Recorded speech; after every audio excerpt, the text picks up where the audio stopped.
A little bit of MJ must have rubbed off on Coach Kerr after that punch, which took place during the Bulls training camp in 1995. Man, guys, time really does fly, doesn't it? I wonder if Michael takes it personally now that Steve Kerr has more rings than he does. Anyway, speaking of Steve Kerr, the coach of the Golden State Warriors, he recently jumped onto a podcast with the Athletic's Tim Kamikawi to discuss some news and updates going on with the Warriors. And today, we're going to go over that in depth. First off, regarding the topics of if there's a need for more bigs and centers, Steve Kerr had this to say. The way we played at the end of last 20 games, we'd like to carry that momentum forward. You know, how can you get off to a similar start to the way we finished last year? I know if you look at our teams historically over the last 6-7 years, we've always carried a lot of centers. But think about the last part of last season. We played Draymond at the 5 so much, we even played Juan Toscano Anderson at 5. The league seems to be getting smaller and quicker every single year, so I think we're less inclined to carry a bunch of centers like we used to. In case you're wondering, the Warriors won 15 of their last 20 games to end the 2021 regular season, and for the most part, they just had a really exciting small ball lineup that was both entertaining to watch and could win games. You have patience, you can get what you want. Green up to Curry, feed to the bucket, Draymond Green. Curry gives it up, in the corner, a 3, he's good. Virtually carrying them for most of the year. He relocates for 3, somebody fell asleep, and Curry. God dang, guys, are you excited about the 2022 season as much as I am? Another 82 games of this? Sheesh. Anyway, next up, let's see what Steve Kerr has to say about the last and 15th roster spot. It's really up in the air, I think. If you look at our team, we've always been a team that has multiple players who can handle the ball. We don't necessarily have to have a traditional point guard because Draymond Green and Andre Iguodala traditionally have handled the ball a ton for us. So has Juan Toscano Anderson last year. So if we wanted to have a combo guard in there, add more shooting, we could have a shooter. The league right now, it's all about versatility and multi-position play. So I think the way we're looking at it is we'll get a good look in training camp, and regardless of position, we'll try to figure out what's the best fit and go from there. It seems right now that it's mainly all guards that are competing for the last roster spot. Let's actually take a look to see what the other options are real quick. First off, we got Langston Galloway, a 6'1" guard who shot the 3 ball at 42% last season. Second, we got Avery Bradley, a 6'3" 3-and-D guard known for both his defensive abilities and ability to knock down 3-pointers. Third, we got Michael Mulder, who shot about 40% from deep last season with the Warriors. Then fourth, we got... We talked about that. Chris Chiozza signed a 2-way deal. Hello! Honestly, guys, I don't know why the Warriors have not signed Gary Payton II yet. I mean, if Isaiah Thomas was at 100%, I'd understand it, but IT already left the Bay Area. Anyway, last up, we have another former Warrior, Jordan Bell, who's a defensive bull standing at 6'8" and who also plays the power forward position. One thing is for sure, training camp is going to be crazy as 5 dogs battle for a spot. I'm thinking that just before these dudes go to war with each other, Joe Lacob should get Bruce Buffer to come in and do this. It's time! Moving on here, Steve Kerr was also asked about Draymond Green's comments regarding the whole KD and Draymond drama that happened a couple of years ago, and classic Kerr had this to say. I'm going to chalk this one up to the fact that I recognize that you have to ask that question, and by the same token, I don't have to answer it. So we're going to move on to the next question. Dang. I know if Draymond said that about Michael Jordan, MJ would not have moved on. He'd probably take it personally. Anyway, we're going to move on though to a similar topic about how Steve Kerr feels about his relationship with Draymond. Kerr had this to say, "I'd like him a lot better if he subscribed to Hoop Reports." In my dreams at night. I'm pretty sure I heard him say that in my dreams at night. But in real life, in the podcast, Steve Kerr had this to say instead. "I love Draymond. I can't wait for this season. He's going to be a huge part of it. I'm sitting here at Chase right now looking at the wall and looking at pictures of Steph and Clay and Andre and Draymond. It's just stunning to think about a decade ago when these guys first started to arrive. You think about what exists now in the Bay Area, the connection that these guys have built with our fans, what they built in terms of basketball success. It's beautiful. Draymond's obviously right in the middle of all that. I'm lucky to coach all these guys and really excited about this year. Moreover, Steve Kerr also commented on the similarities between himself and Draymond, who he once dubbed the heart and soul of the Warriors. We both have the ability to snap, to completely lose our minds. So you're right, we are more alike than people would guess. I think the competitive fire inside us is actually very similar. It drives us. It's what drove me from the time I was a little kid to now.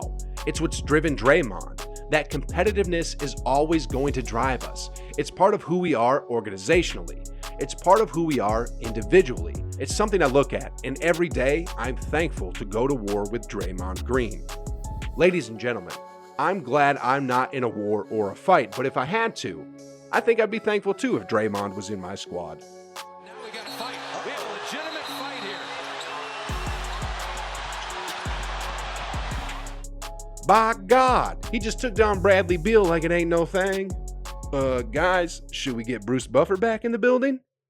Anyway, now let's talk about the elephant in the room, Andrew Wiggins. I'm sure you all know about the situation with Wiggins and perhaps his ineligibility to play in any home games due to his vaccination status. Here's what Steve Kerr had to say about all that. I think that's all private health information.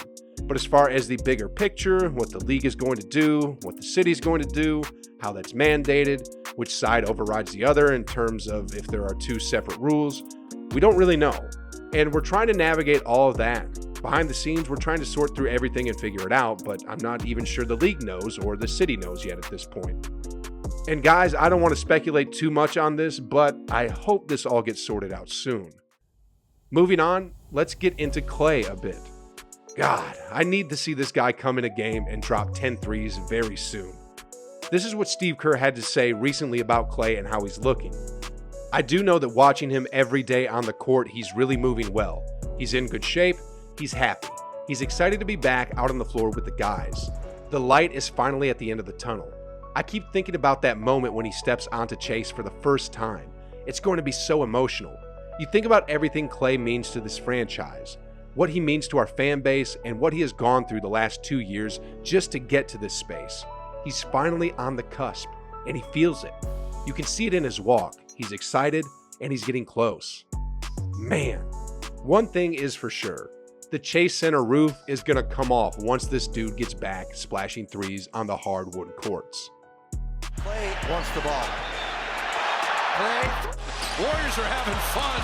Clay for three. These questions about Clay naturally lead to the next question on who's going to replace Clay until he's back.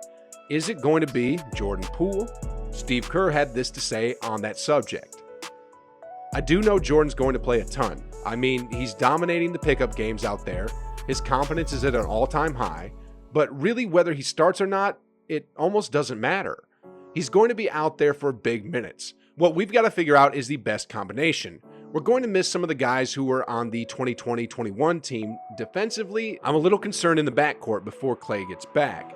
Do we have enough size and versatility to guard across the board? Damian Lee gives us better size than Jordan. I think Damian's a really good candidate to slide into that position, especially because he plays so well off of other people. We'll see how it plays out.